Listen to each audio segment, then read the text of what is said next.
আজকে ব্লগটা স্টার্ট করছি আমার করা পিনাট বাটার আর কিনে আনা মাল্টিগ্রেন ব্রেডের সাথে।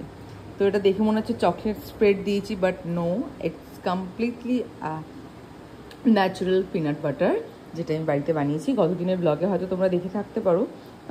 রেসিপিটা খুব সহজ, কিছুই না। তবে আমার যেটা ভুল হয়েছে, প্রথমবার করেছি তো বাদামগুলো বেশি রোস্ট করা হয়ে গেছে, তার জন্য একটু ডার্ক লাগছে। আদারওয়াইজ এটা কিন্তু বেশ খেতে কিন্তু বোঝা যাচ্ছে না, বিকজ আমি একটু মধু অ্যাড করছি বেশি করে, যাতে করে বিটারনেসটা কেটে যায়। তো চলো বোনকে দিই আর আমিও খাই, দেখা যাক ও কি বলে।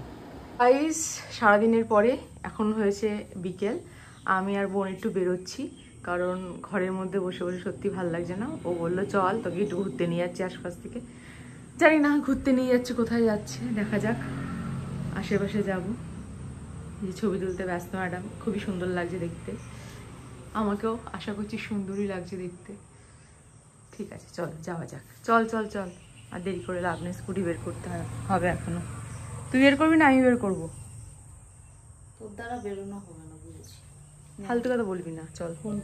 হ্যালো বন্ধুরা, আজকে একটা চলো নতুন ব্লগ শুরু করলাম। আশা করছি তোমরা খুব আনন্দ পাবে।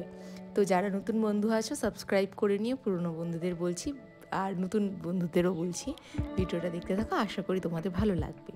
তো আমাদের এখানে ITI মোড়ে বারিস্তাতে আমরা যাওয়ার জন্য বেরিয়ে পড়েছি।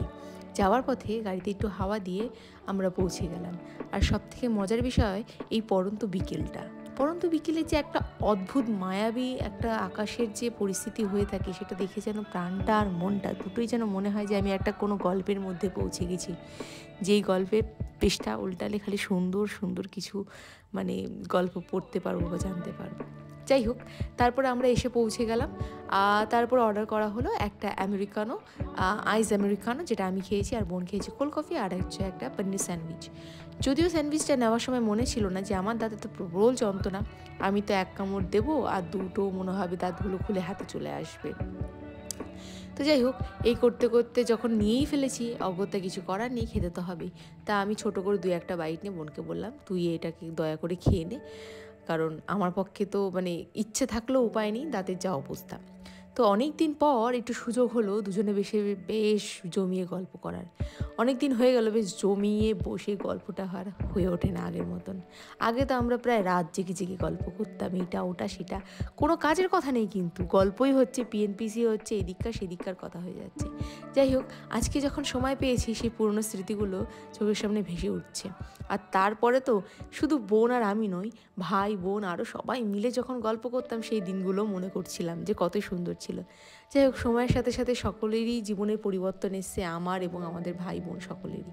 তা আজকে আমি আর বোন যখন সুযোগ পেয়েছি, তখন আমরাই আজকে একটুখানি আনন্দ উপভোগ করছি বা সেই জিনিসগুলো রিকল করছি। এই করতে করতে সন্ধ্যাটা কিন্তু খুব সুন্দর কাটলো আমাদের। আর এরপরে বেরিয়ে যাব হচ্ছে কি বাড়ির দিকে। তো ওটাই চিন্তা করছিলাম যে প্রায় সময় অনেকটা হয়ে এলে বা বাড়ির দিকে যাওয়া যাক। আজকে তার মধ্যে ছিল পূর্ণিমার রাত, আর রাতটা এত মায়াবী ছিল, যেমনি বিকেলটা একটার সাথে অন্যটা তুলনা করে কেউই যেন হার মানবে না। চাঁদটা এত সুন্দর লাগছিল যে কি বলবো। তো চলো, আশা করছি তোমাদের ভিডিওটা ভালো লেগেছে। ভালো লেগে থাকলে কিন্তু লাইক করতে ভুলো না, প্লিজ সাবস্ক্রাইব করে নিও। দেখা হবে নেক্সট ব্লগে, ততক্ষণ সবাই খুব ভালো